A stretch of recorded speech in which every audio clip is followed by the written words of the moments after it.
Meditation के बारे में भी जो बहुत सारी भ्रांतियाँ है ना, आंख बंद करके मेडिटेशन होगा वह इंटेंस मेडिटेशन है ना, उसमें हम विशिष्ट विधियों का प्रयोग कर रहे हैं। पर कबीरदास जी कहते हैं सहज साधो सहज समाधि भली, साधो सहज समाधि भली। अब आज हम यहाँ बैठे हैं, बगैर किसी आडंबर के बैठे हैं, कोई कुर्सियाँ नहीं है, फर्श पे आराम से बैठे हैं, है ना, कोई औपचारिकताएं नहीं है, प्रकृति बहुत अच्छी है, रिलैक्स फील कर रहे हैं, अंदर कोई हड़बड़ाहट नहीं है, अभी कोई प्लानिंग नहीं है, कोई महत्वाकांक्षा नहीं है। यदि कोई प्लानिंग या महत्वाकांक्षा होगी तो उसका अर्थ क्या होगा? उसका अर्थ यह होगा कि आप फोकस्ड हो गए, कहीं कंसंट्रेट हो गए। उसमें क्या होगा कि आपका जो है कोई सेंस काम कर रहा है, कोई एक सेंस काम कर रहा है, ठीक है ना, तभी आप कंसंट्रेट हैं। कंसंट्रेट का मतलब है कोई एक सेंस आपका एक्टिवेट है ज़्यादा, बाकी सेंसेस जो है बहुत कम हो गए, है ना। तो अब जो है यहाँ पर आप बैठे हैं और रिलैक्स हैं, आपकी कोई प्लानिंग नहीं है, कोई हड़बड़ाहट नहीं है, कोई कुछ नहीं है, आराम से बैठे हैं, अच्छा फील कर रहे हैं, मतलब ये ध्यान है। क्यों? क्योंकि आपका कंसंट्रेशन कहीं नहीं है, सारे सेंसेस काम कर रहे हैं। पक्षियों की आवाज़ें भी सुनाई पड़ रही हैं, आप किसी एक पक्षी की आवाज़ नहीं सुन रहे, सब एक साथ सुनाई पड़ रही हैं। आपको कोई पर्टिकुलर कुछ देख करके उसको समझने की कोशिश नहीं करें कि ये पेड़ कौन सा है जी, ये क्या है, ये फलाना क्या है। जो दिख रहा है अपने से दिख रहा है, अपने आप जाना जा रहा है, कोई आप एनालिसिस नहीं कर रहे हैं। जो दिख रहा है ठीक है, जो सुनाई पड़ रहा है ठीक है, बॉडी में जो जैसा फील हो रहा है सब ठीक है। इसलिए बहुत अच्छा लग रहा है कि सारे सेंसेस काम कर रहे हैं, परम स्वीकार की भावदशा में है, कंसंट्रेशन नहीं है, तो आप रिलैक्स हैं। अंदर रिलैक्स होने का मतलब क्या है कि आप कंसंट्रेट है, कंसंट्रेट होते ही आप अन रिलैक्स हो जाते हैं। अब जो है ध्यान की विधियों में यह बोला जाता है कि आप कंसंट्रेशन करो जी, मतलब अन रिलैक्स हो जाओ, रेस्टलेसनेस में चले जाओ। अरे भाई, रिलैक्स होना, हाँ, रेस्ट में आना, पीस में आना, उसके लिए जो है सारे कंसंट्रेशन जो हैं उनका कुछ छोड़ना पड़ेगा। रिलैक्स का मतलब क्या है, समर्पण का मतलब क्या है, सब छोड़ दिया, जो जैसा है सब ठीक है, कंसंट्रेशन है ही नहीं, तो उसमें सारे सेंसेस ऑटोमेटिकली एक्टिवेट है, वो एक्टिवेट रहते ही हैं। आपने उसमें ज़बरदस्ती अपनी हटा ली कि भाई ये वाला सेंस तू एक्टिवेट हो जा, और बाकी की एनर्जी खींच के उसमें डाल दी ज़बरदस्ती, एबनॉर्मल काम कर रहे हैं, एबनॉर्मलिटी छोड़ दी। एबनॉर्मलिटी छोड़ दी तो नॉर्मल तो शरीर होते आता है, सब एबनॉर्मल अपने आप होता है, नॉर्मल हम नहीं कर सकते। एबनॉर्मलिटी हमारा कृत्य है, हमारी चेष्टा से एबनॉर्मलिटी पैदा होती है, और जब हम अपने कृत्य और चेष्टाएं छोड़ते हैं तो नॉर्मलिटी तो होनी है, तो सहजता है हमारी, वो तो अपने आप हो जाएगा। तो सारे सेंसेस काम कर रहे हैं साइमल्टेनियसली, सुना भी जा रहा है अपने आप, और सारी ध्वनियों को बराबर सुना जा रहा है, छोटी बड़ी सारी ध्वनियों को। क्यों? क्योंकि हम समझने की कोशिश नहीं कर रहे हैं कि ये फलानी आवाज़ है, ये सुंदर आवाज़ है, ये बुरी आवाज़ है, हमको एनालाइज कर ही नहीं रहे।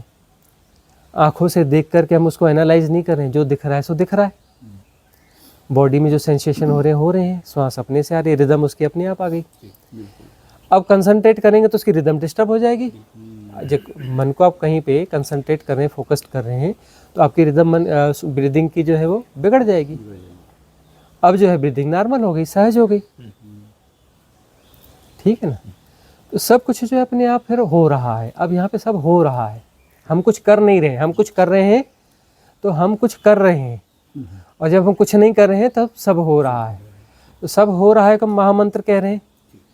ये हमने कहा है कि ये एक महामंत्र है, सबको साधकों को कह रहे हैं कि ये हमको संस्कृत के श्लोक नहीं दे रहे हैं आपको महामंत्र के रूप में, महामंत्र के रूप में हम ऐसी छोटी छोटी बातें दे रहे हैं कि सब हो रहा है, यह महामंत्र है। तो सब हो रहा है यह महामंत्र क्यों हो गया? क्योंकि आप कुछ नहीं कर रहे हैं, कुछ नहीं कर रहे हैं, अपने आप को छोड़ दिया, लेट गो, तो सब हो रहा है, तभी सब होगा। सब हो रहा है कि भावदशा में आ गए, मतलब सो लेट गो, बाकी सब छोड़ दिया आपने, जो अपने से हो रहा है। तो उसमें आप रिलैक्सनेस में आ गए, रिलैक्सनेस घट गई आप में, रेस्टलेसनेस जो है चली गई, कंसंट्रेशन चला गया। तब जब सब हो रहा है तो वह ध्यान ही है ना, भले आप आसन लगा के ना बैठे हो, सब हो रहा है, में चलना हो रहा है, खाना हो रहा है, नहाना हो रहा है, सब ध्यान है, हैपनिंग है।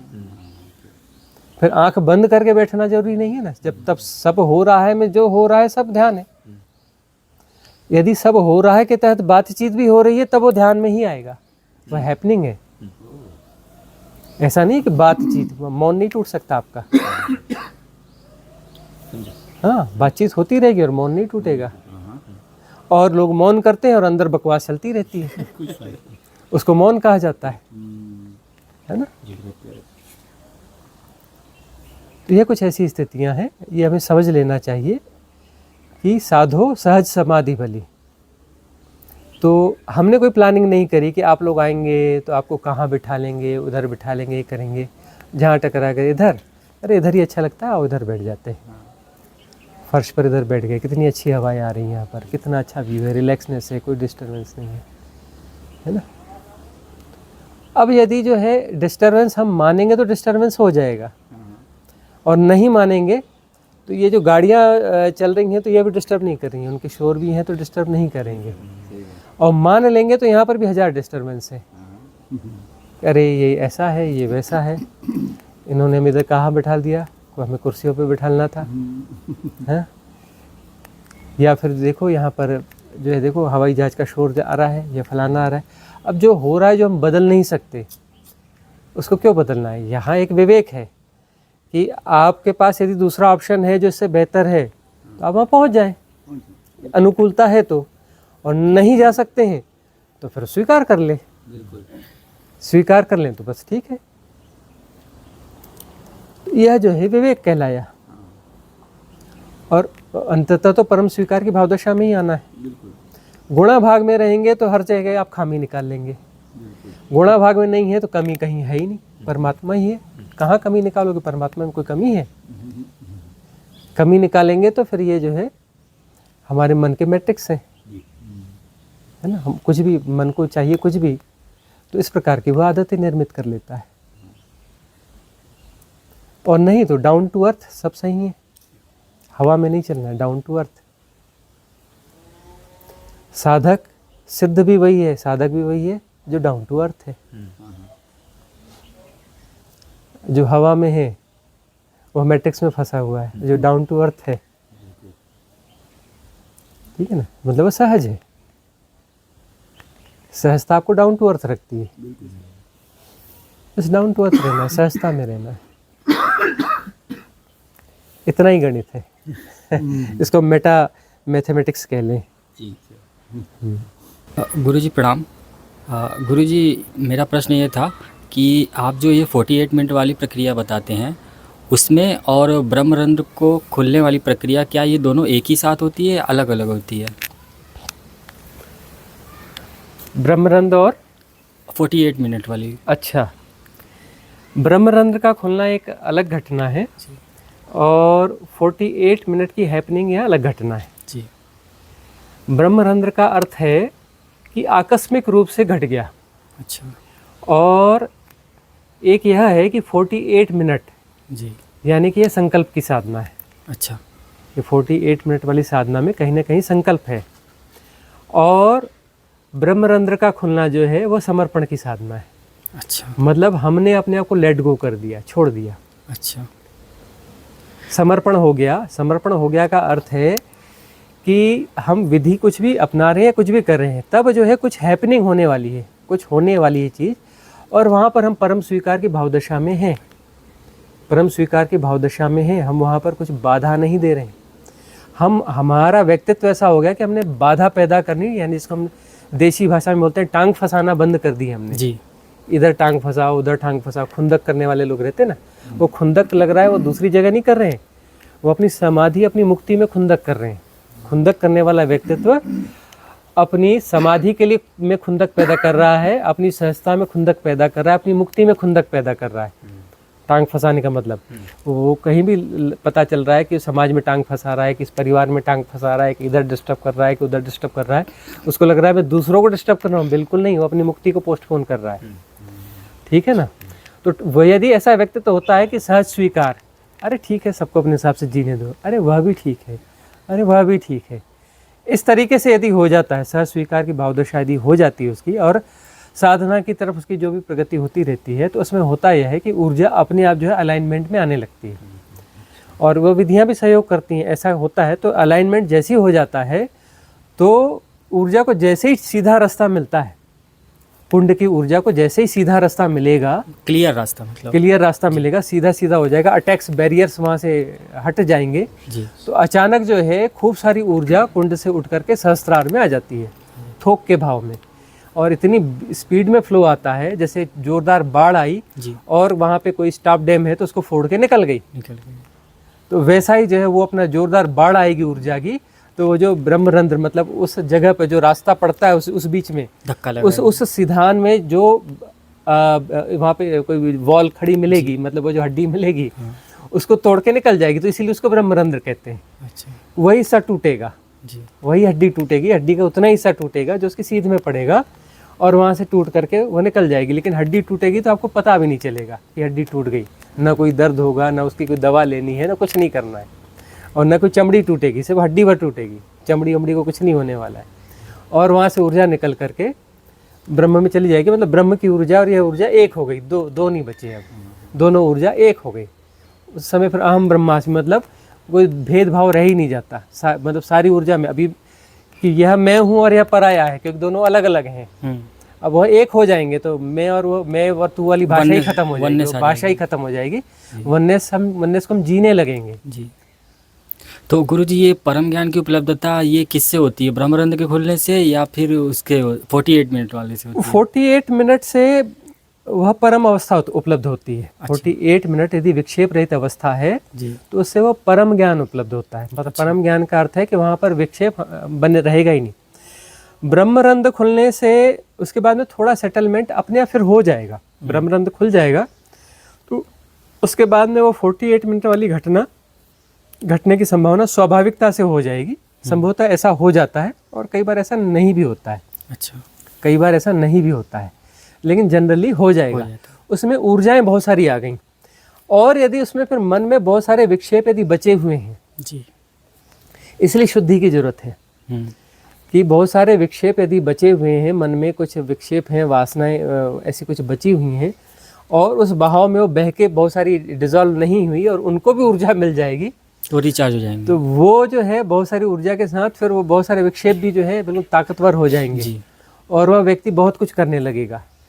कई लोग की ऐसी शक्तियाँ जा गई और अपने वो पता चला पॉलिटिक्स में जा करके वो प्रधानमंत्री बन जाएगा जा करके, जी, है ना, या फिर जो है धन कमाना चालू करेगा और बहुत ज़्यादा धन कमा लेगा, या फिर जो है बहुत ज़्यादा ज्ञानी है तो वो बहुत ज़्यादा ज्ञान बघाड़ना चालू कर देगा। कुछ मेंटल इम्बैलेंस होने की भी संभावना रहती है। ऐसा नहीं कि मेंटल इम्बैलेंस नहीं हो सकता, हो सकता है, लेकिन वो अभी क्या है, गोल्डन एरा है यह जो है स्वर्णिम काल है, तो इसमें ऐसी संभावनाएं न्यून है, बहुत कम है। लेकिन तब भी हम कहते हैं कि शुद्धि करो। सफाई वाली विधियां इसलिए हमें सबसे ज़्यादा दी हैं। सब में कह रहे हैं कि क्लीनिंग करो, मैट्रिक्स की क्लीनिंग, सबकॉन्शियस माइंड की क्लीनिंग, हाँ ऐसा करो तो इससे ऐसी सफाई होगी, ऐसी सफाई होगी। ब्रीदिंग का हम कह रहे हैं कि एक्सहेल करो, चेष्टा से इनहेल होने दो, तो ये भी क्लीनिंग की मेथड है। और हमारे जो कन्वर्सेशंस हैं, गौर से सुनो तो ये क्लीनिंग की मेथड है जी। ये कन्वर्सेशन कोई व्यक्ति सुन रहा है तो उसकी धारणाएं टूट रही हैं, सफाई हो रही है। यह इसलिए वो कन्वर्सेशन हम कहते हैं कि एक बार सुन लिया है तो मन ये नहीं कि उसको दोबारा नहीं सुनना है। कन्वर्सेशन आपको सारे बार बार सुनने, नए भी सुनने, पुराने भी सुनने, और बीच बीच में कोई भी रैंडमली दोबारा सुनते जाने। ये सुनते रहेंगे तो सफाई होती रहेगी। यह भी एक विधि है क्लीनिंग की। तो क्लीनिंग इसलिए हम क्लीनिंग पे जोर देते हैं ताकि कि कोई ऐसी विषय वासना, कोई ऐसी चीज़ न बच जाए, कोई ऐसा बीज न रह जाए कि वह बीज जो है फिर उस समय में ऊर्जा पा करके वह वृक्ष बन जाए, तो एक समस्या बन जाएगी।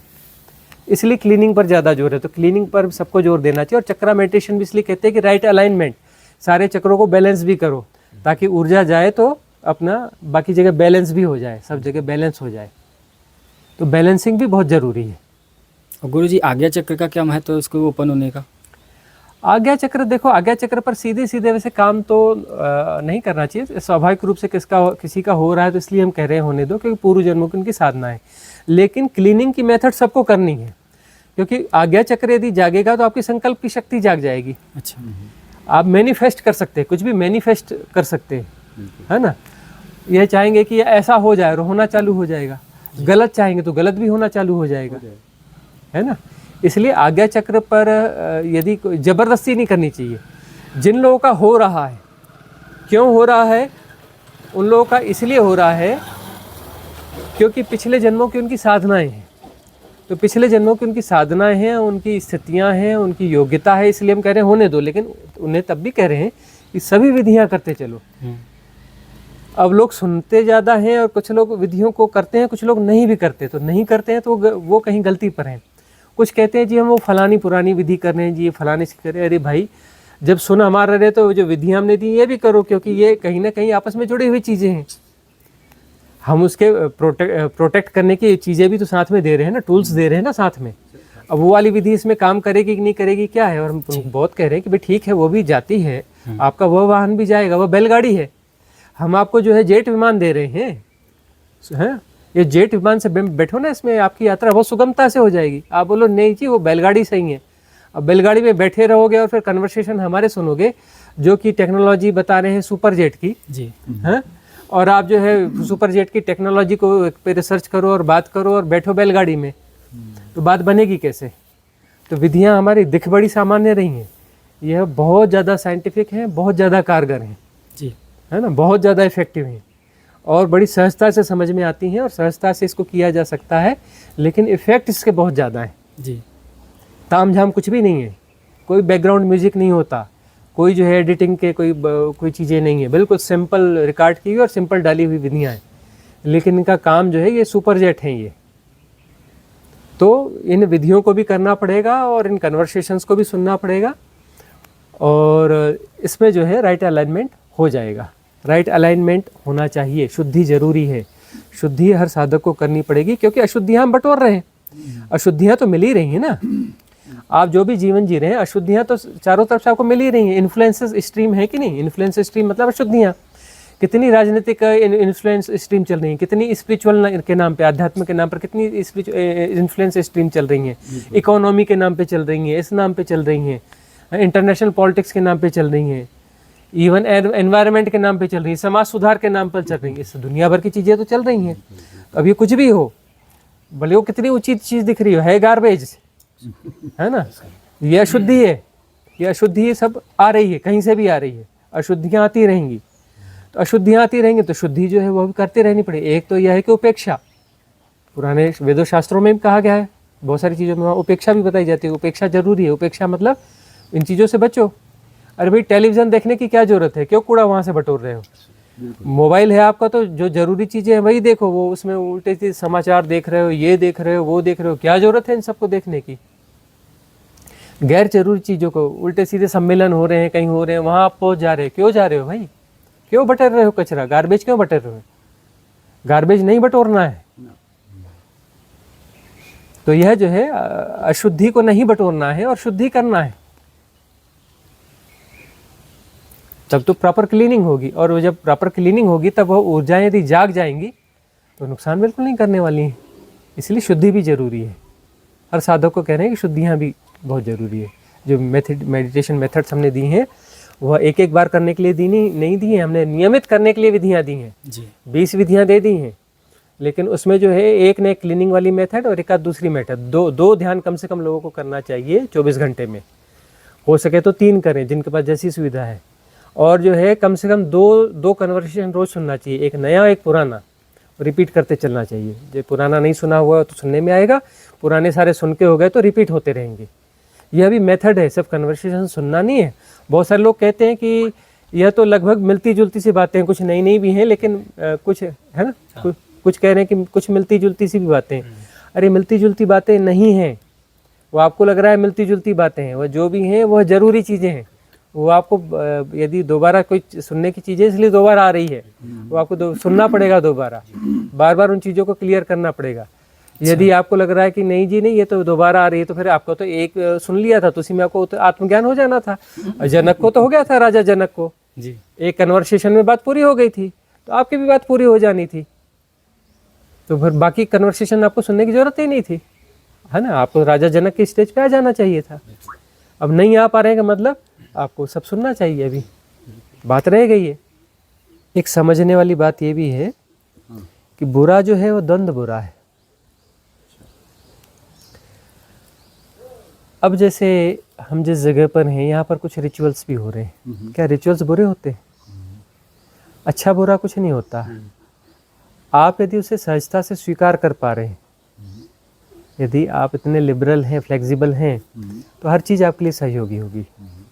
ठीक है ना? तो अब जो है आप तिब्बत में देखें, ध्यान मार्ग रहा है। ठीक है ना? जापान में ध्यान मार्ग रहा है, ध्यान मार्ग रहा है। और वहाँ पर भी जो है, जो शिष्य है वो गुरु के सामने झुकता रहा है साष्टांग, और दिन में 50 बार गुरु सामने आएगा तो 50 बार साष्टांग करेगा। तो कोई बोलेंगे पागल है, लेकिन वह रिचुअल और ध्यान मार्गी है, ऐसे रिचुअल को क्यों चला रहे हैं वह? तो यहाँ पर जो भारतीय सनातनी परंपरा है, कितना सिस्टमेटिक उन्होंने सिस्टम दिया।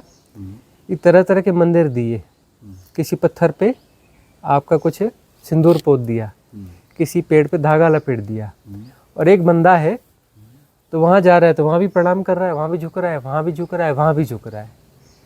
झुकने की व्यवस्थाएं बनाई गई है ना, कि किस प्रकार से झुक जाओ।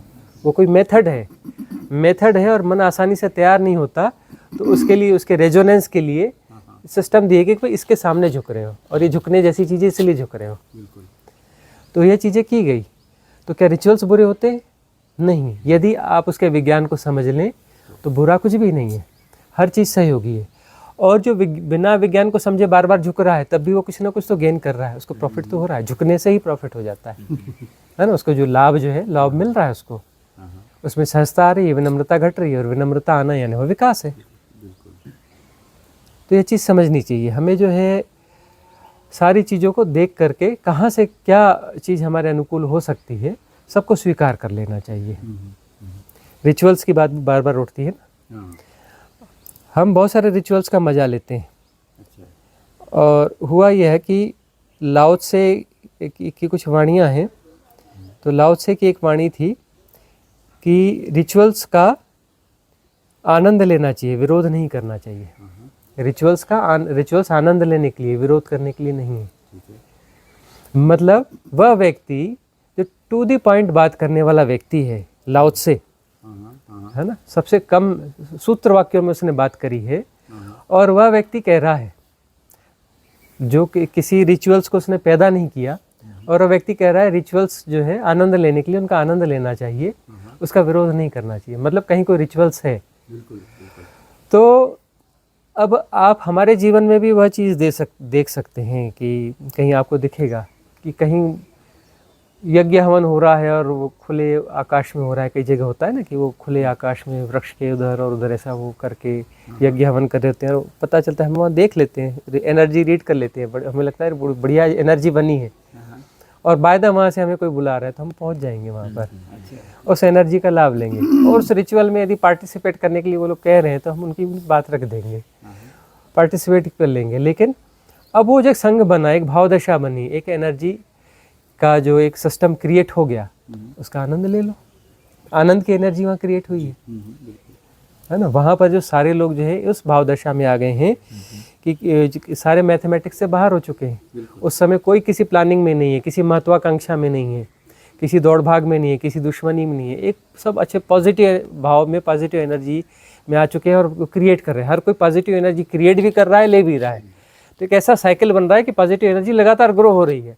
यदि कहीं पर ऐसा माहौल बन गया, अब 100 में 100 जगह बने ऐसा जरूरी नहीं है, जनरली बन जाता है। यदि बन गया है तो वहाँ पहुँच जाओ, आनंद ले लो। हम आनंद ले लेते हैं। तो आपको ऐसा दिखेगा ये आदमी तो कैसा, कितनी बुरी तरह काटता है इन चीज़ों को, इतनी बुरी तरह से काटता है, और ये जा करके वहाँ हो रहा है। किसी मंदिर में की बातों को यह आदमी कैसा काटता है, और मंदिर में जा करके वहाँ जाके सरेंडर हो जाता है, झुक जाता है। तो वह यह इस प्रकार की विरुद्ध स्थितियाँ आपको हमारे जीवन में दिख सकती हैं, लेकिन यह विरुद्ध स्थितियाँ नहीं हैं, सहज स्थितियाँ हैं।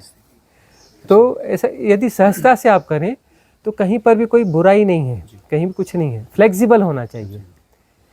अब यदि जो मैट्रिक्स क्या है, मैट्रिक्स जो आपके भीतर है, आप मैट्रिक्स हो, आपके होने का ढंग मैट्रिक्स है। यदि भीतर आप सहज सरल हो तो आप कुछ भी कर रहे हो, सब आपको मैट्रिक्स से बाहर निकालने वाला है, सब आपको पॉजिटिव एनर्जी देने वाला है, सब आपको मुक्त करने वाला है ना। तो यह जो है एक लिबरल होना चाहिए, और विवेक, इसको कहा जाता है विवेक, विवेक और प्रज्ञा, यह जागृत होनी चाहिए। यदि आपके पास फिर नए कानून हो गए कि यह जी यह गलत है, यह रिचुअल गलत है, यह मैट्रिक्स है, उनमें और आप में कोई फर्क नहीं है। वह बोल रहा है यह गलत है, आप बोल रहे हैं यह गलत है, दोनों एक जैसे लोग हैं। फ्लेक्सिबल यह नहीं, ना यह है ना वह है। फ्लेक्सिबिलिटी चाहिए। फ्लेक्सिबल नहीं हो तो फिर मैट्रिक्स में ही हो। जो मैट्रिक्स में नहीं होने का प्रमाण ही है कि वो व्यक्ति फ्लेक्सिबल है, वो फ्लेक्सिबल है। और फ्लेक्सिबल है का मतलब कभी वह अचानक आपको तोड़ देगा, ये बिल्कुल क्या क्या बकवास कर रहे हो, क्या पागलपन है, यह है, और दूसरी बार वही आदमी आपके सामने उसमें आनंद ले रहा होगा। ये फ्लेक्सिबिलिटी है। उस समय की क्या जरूरत है, क्या प्रतिसंवेदन हो रहा है, अपने प्रतिसंवेदन के आधार पर जी रहा है। तो प्रतिसंवेदन में कोई गुणा भाग नहीं है, कोई हिसाब नहीं है। हिसाब का मतलब ये है कि ऐसा होने पर मैं ऐसा रिएक्ट करूंगा, मतलब क्या हो, क्या हो, आदमी हो कि रोबोट हो। यदि ऐसा होगा तो ऐसा ही रिएक्ट करूंगा, मतलब ये गलत है तो गलत है, और अगली बार जब भी आऊंगा तो मैं इसको गलत बोलूंगा। अरे भाई अभी जो प्रतिसंवेदन आ रहा है, अगली बार शायद प्रतिसंवेदन नहीं होगा, अगली बार पता चला कि वहां पर उसी रूप में होंगे, वहां सरेंडर हो रहे होंगे। तो प्रतिसंवेदन से जीना है। यदि कोई किसी रूढ़ नियम पे नहीं जी, अब ये नियम है, ये जो नियम से जी रहा है वो मैट्रिक्स में जी रहा है। प्रतिसंवेदन का अर्थ है कि नियम है ही नहीं भाई, अभी का नियम अभी पैदा हो रहा है, अभी का नियम बनाया नहीं है, पैदा हो रहा है, पैदा हो रहा है। हमारी उससे प्रतिसंवेदन से नियम पैदा हो रहा है, वो अभी का नियम है, और वह अभी डिसॉल्व भी हो गया। इधर पैदा हो रहा है, उधर डिसॉल्व हो रहा है। और जो है अगले क्षण का नियम अगले क्षण के साथ आएगा, कल का नियम कल के साथ आएगा, कल का नियम आज क्यों बनाया जाएगा। तो प्रतिसंवेदन, प्रतिसंवेदन के साथ जीना है। अब यहाँ पर बहुत सारी बातें उठेंगी, फिर हम कहते हैं कि व्यवहारिक सत्य और पारमार्थिक सत्य। अब बोलेंगे कि नहीं जी हमारे ऑफिस के नियम ये हैं, तो वो व्यवहारिक सत्य है, ठीक है ना। तो व्यवहारिक सत्य और पारमार्थिक सत्य, इन दोनों को समझना पड़ेगा। और जो है पारमार्थिक सत्यों में जीने लगेगा तो व्यवहारिक सत्यों से भी उसका जाल टूटने लगेगा। ऐसे ही लोग वैराग्य में जाते हैं, बोलते हैं क्या हुआ जी, जॉब छोड़ दिया, क्यों छोड़ दिया, बस छोड़ दिया, अब क्या है, बोले अपनी मौज में है। अरे क्या होगा, 2 कपड़े कम पहन लेंगे, थोड़ा हल्का खाना खा लेंगे, अपनी मौज में है। क्यों आ गया ऐसे इसमें, क्योंकि उसने कहा कि अब जो है इस मैट्रिक्स को मुझे आगे, व्यवहारिक सत्य भी है तो एक मैट्रिक्स, लेकिन उसको निभाना पड़ता है। 100% आप उससे बाहर नहीं आ पा सकते हैं, लेकिन जहाँ जहाँ जैसा होगा धीरे धीरे उससे बाहर आप आते जाते हैं कि ये वाला हट गया, ये वाला हट गया, ये वाला हट गया, ये वाला, क्योंकि आप उस हिसाब से कर लेते हैं। एक दूसरों को डिस्टर्ब नहीं कर रहे हैं, अपने आप को चेंज कर रहे हैं, अपने आप को चेंज करके उन व्यवहारिक सत्यों से अपने आप को बाहर कर ले रहे हैं। एक किस्म की उपेक्षा है ना। तो यह मेधा है, यह इंटेलिजेंस है, इसको राइट इंटेलिजेंस कहा जाता है। राइट इंटेलिजेंस मतलब वह हो गई आपकी विजडम। गुरु जी, हाँ अभी आपने जो एनर्जी वाली बात कही, हवन जहाँ क्या, हाँ गुरु जी अभी आपने जो हवन से एनर्जी वाली बात कही कि जहाँ पे हवन हो रहा है और कुछ बहुत ज़्यादा मैक्सिमम लोग वहाँ पे एक पॉजिटिव एनर्जी में हैं, तो हमें वहाँ जाना चाहिए और वहाँ पे आनंद लेना चाहिए। तो ऐसे माहौल को एक बार मैंने सुना है कि जैसे बुल्ले शाह जी थे, तो उन्होंने एक लाइन गाई थी, आज रंग हैरी माँ रंग हैरी। तो उनके एक लाइन पे ही वहाँ पे बहुत सारे लोग झूमने लगे थे, गाने लगे थे। और बुल्ले शाह मेरे ख्याल से वहीं पे लाइन में मतलब बुद्धत्व को प्राप्त हो गए थे वहाँ पे। तो उसी एनर्जी की आप बात कर रहे हैं, उसी माहौल, ऐसे ही माहौल की बात कर रहे हैं आप। इसमें बात यह है समझने की कि वहाँ जाना चाहिए, हमने ऐसा नहीं कहा। योग संयोग है, आप वहाँ मौजूद हैं और वहाँ आसपास में कोई ऐसी स्थिति घट रही है, हो रही है, और प्रतिसंवेदन हो गया कि आप वहाँ पहुँच गए, संयोग है। ये आप प्लान नहीं करें कि मुझे वहाँ जाना ही है जी और ऐसा और वैसा। अब संयोग घट गया कि आप वहाँ मौजूद हैं, वहाँ कार्यक्रम हो गया या आपको बुलावा आ गया, फिर जाना पड़ रहा है या ऐसा है। यदि आप वहाँ ऐसा संयोग से वहाँ पहुँच गए हैं तो फिर आप वहाँ कर लेंगे। ऐसा नहीं कि हमको हर उसमें जाना है जी, यहाँ कहाँ हो रहा है, अब हमको वहाँ जाना है, वहाँ जाना है, तो नए मैट्रिक्स में फंस गए आप, है ना। और वहाँ पर सहजता से पहुँच गए और सहजता से कुछ हो गया तो बुल्ले शाह को तो हो ही गया, प्रमाण सामने आ गया जी। बुल्ले शाह पहुँच गए और वो उस माहौल में अचानक उन्हें हो गया, क्योंकि उनके दिमाग में कोई अपना नियम कायदे कानून ऐसी फालतू की बातें नहीं थी। सहजता से पहुंच गए उस पॉजिटिव एनर्जी में, वो सरेंडर हो गए, उस फ्लो में आ गए, गो विद द फ्लो। वो फ्लो ऐसा हुआ कि बुद्धत्व हो गया, एनलाइटनमेंट हो गया। तो ऐसा जो है घट सकता है, लेकिन इसमें नया मैट्रिक्स क्रिएट नहीं करना है। नहीं, जैसे रास्ते में चलते वलते अगर हाँ। दिख गया तो की बात करें, दिख ऐसे गया और भीतर से प्रतिसंवेदन हो रहा है। हो रहा है। दिख गया का मतलब ऐसा नहीं कि अब दिख गया तो रुकना ही पड़ेगा जी, वहाँ जाना ही पड़ेगा क्योंकि दिख गया हमको। क्योंकि ऐसा माहौल तो क्रिएट नहीं किया जा सकता, ये तो नेचुरली क्रिएट होता है। अब क्रिएट हो रहा है, वह मूड माहौल है, वह सब कुछ है, परिस्थितियां हैं, जी, तो ठीक है। और नहीं है तो फिर नहीं है। प्रतिसंवेदन मतलब वहाँ तय होगा। तय होगा। अब हम वो तय कर रहे हैं कि हमको जाना चाहिए कि नहीं जाना चाहिए, बताइए, ये हम तय कर रहे हैं, तो मैट्रिक्स हो गया।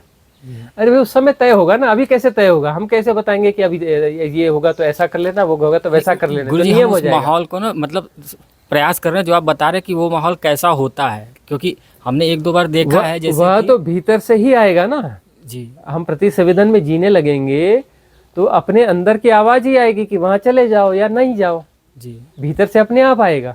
क्योंकि एक आध बार मज़ारों पे हमने देखा है और शमशान पे भी देखा है इस टाइप का माहौल बनते हुए, तो इसलिए हम आपसे कंफर्म कर रहे थे कि क्या हम सही समझ रहे हैं कि जो माहौल आप बता रहे हैं अरे सही भाई माहौल? वह अपने प्रतिसंवेदन को देखो उस समय में, अच्छा, उस प्रतिसंवेदन को भीतर देखो, जी, वह उस समय का प्रतिसंवेदन क्या है। जी, अभी से उसका किसी चीज का तय नहीं किया जा सकता कि वह सही है या गलत है। ठीक।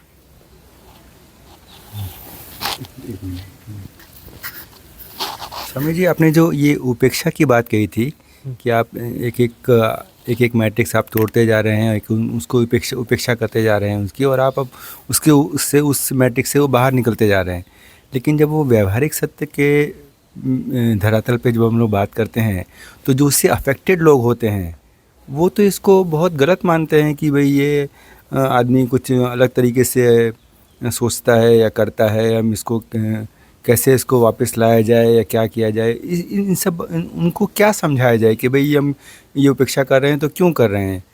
हमें किसी को कुछ समझाना नहीं है। अच्छा जी। और हम उन्हें नहीं बदल सकते, और वो वही कर रहे हैं जो उन्हें करना चाहिए। वो चूंकि ऐसे ही हैं, इसलिए वो वैसा कर रहे हैं, और उन्हें हम नहीं समझा सकते हैं। उनसे जो न्यूनतम संघर्ष की स्थिति है वह ऐसी होगी कि हम उनकी बातों का जवाब कम से कम दें। उपेक्षा का थे कि कम से कम दें। वह जो हमें मूर्ख समझेगा, गलत समझेगा या जैसा भी समझेगा, वो हमें 4 बार बोलेगा, 5वीं बार बोलना नहीं बोलेगा कि अरे ये आदमी तो जवाब ही नहीं देता, क्या बोलना, जाने दो इसको। यदि हम उसे समझाने की कोशिश करेंगे तो उसको तो मिल गया, बहस करने के लिए मिल गया, और उसको अपने आप को साबित करना है। एक विशेष सर्कल आप निर्माण कर रहे हैं, एक दुष्ट चक्र आप बना रहे हैं। एक लगातार बहस चलती रहेगी, लंबी बकवास चलती रहेगी, और उसमें जो है आपका पतन होता रहेगा। तो अब जो व्यवहारिक सत्य है उसमें एक और बात होती है, भगवान कृष्ण ने कहा है कि अभिनय करो, अभिनय पूर्वक जियो। व्यवहारिक सत्य में भी अभिनय पूर्वक यदि आप व्यवहारिक सत्य के बीच में हैं तो उसके दुष्प्रभाव आपको कम से कम पड़ेंगे। कि अब कुछ व्यवहारिक सत्यों से आप हट रहे हैं तो फिर दुनिया क्या कह रही है उसकी भी उपेक्षा हो जाएगी। बिल्कुल। इस पे क्या रिएक्शन आ रहे हैं हमें सुनना ही नहीं है, हम सुनेंगे नहीं तो बात ही खत्म हो गई। कोई सुनाई भी पड़ गया तो उपेक्षा, हमें कोई लेना देना ही नहीं, हमें जवाब ही नहीं देना है, बात खत्म हो गई। और जो है कुछ जगहों पर हम अभिनय पूर्वक हो जाएंगे कि भाई अब यह भूमिका तो निभानी पड़ेगी, तो अभिनय पूर्वक निभाओ। उसमें बेहोशी में नहीं है, हम होश पूर्वक हैं। ओके। हम होश पूर्वक उसमें हैं और वह अभिनय पूर्वक है। हमें मालूम है कि यह व्यवहारिक सत्य नहीं है। अब चूंकि यहाँ पर आवश्यक है, परिस्थिति जन्य आवश्यकता है, इसलिए हम अभिनय पूर्वक इसे निभा दे रहे हैं। ठीक है ना।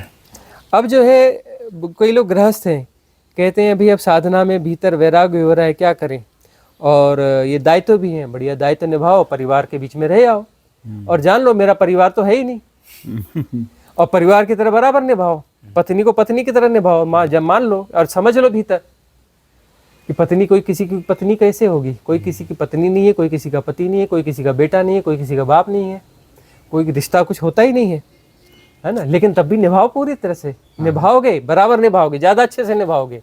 अभिनय पूर्वक तो इतना प्यारा निभाओगे कि वो सब सरेंडर हो जाएंगे, खुश हो जाएंगे वो लोग। और बात यह होगी कि आपके भीतर के सारे धागे कटे हुए हैं। हाँ हाँ वह जो है आप समझ रहे हो कि न कोई मेरी पत्नी है ना, तो गुस्सा आएगा ही नहीं। अरे भाई लेडी बेचारी अपने तल को जी रही है इसलिए बोल रही है। अब वो पत्नी होती है, पति मेरी पत्नी होकर अपने पति को ऐसा बोल रही है तो गुस्सा आएगा। अब वो पत्नी है ही नहीं वो। सब हम अभिनय पूर्वक उसको समझा ले रहे हैं, अरे लेडी बेचारी ऐसी है, चलो उसको समझा दो, बहला दो, फुसला दो। अरे बेचारा बुजुर्ग आदमी ऐसा, हम उसको मान ही नहीं रहे कि बाप है, तो बुजुर्ग है तो हम ज़्यादा केयर करेंगे। अरे भाई केयर करो भाई, ये शरीर में थे, ये शरीर इनके माध्यम से आया, इनने भी केयर की, बदले में और अच्छी केयर कर दो। आप ज़्यादा प्रेमपूर्ण हो जाएंगे, ज़्यादा प्रेमपूर्ण तरीके से उनकी केयर करेंगे अभिनय पूर्वक। आप जताएंगे नहीं, जताएंगे तो फिर मूर्खता कर रहे हैं। हाँ कि मुझे वैराग्य घट गया है जी, मुझे ऐसा हो गया है जी, मतलब आप मूर्खता के में चले गए। ये चीज़ बताने की थोड़ी ना होती है। वैराग्य घट गया तो घट गया, वैराग्य घट गया तो आप जो है अभिनय पूर्वक रह आएंगे, और आपके अभिनय में उनको ऐसा लगेगा कि हमारे पति तो सुधर गए, अरे हमारा बेटा तो सुधर गया। उनको यह लगेगा कि पहले बिगड़ा हुआ था, पहले से और अच्छा हो गया, बेहतर हो गया। और जबकि हो गया ये गया कि अब जो कोई रिश्ता ही नहीं बचा है, और हम प्रेम से उन्हें जो भूमिका निभा रहे हैं, उन्हें प्रेम से संभाल रहे हैं। हम जो उन्हें संभाल रहे हैं और जो हम उन्हें दे रहे हैं, अपने प्रेम के कारण दे रहे हैं। बिल्कुल बिल्कुल, तो अभिनय से बहुत सारे व्यवहारिक सत्य निभाए जाएंगे और समस्याएं खत्म हो जाएंगी। सही बात। और जहाँ पर हम हट रहे हैं और लोगों की आलोचना आ रही है, तो हम तो आलोचना से हमें कोई लेना देना नहीं। कौन क्या बोल रहा है हमें क्या लेना देना। सुनाई भी पड़ रहा है तो हम नहीं सुन रहे हैं, और सामने भी खड़े होकर बोल रहा है तो हम जवाब नहीं दे रहे हैं। जवाब भी दे रहे हैं तो गोलमोल जवाब दे रहे हैं, जिसका कोई मीनिंग तो ढूंढते रहे, इसका अर्थ क्या होता है। हम ऐसा जवाब बोल रहे हैं, हाँ यार ये क्या, हाँ चलो देखते यार, ऐसी कुछ बातें बोल रहे हैं कि जिसका कोई मीनिंग ही नहीं होता। और वो ऐसा गोल गोल घुमा रहे कि वो समझता रह जाएगा कि भाई क्या हो रहा है, उलझता रहे।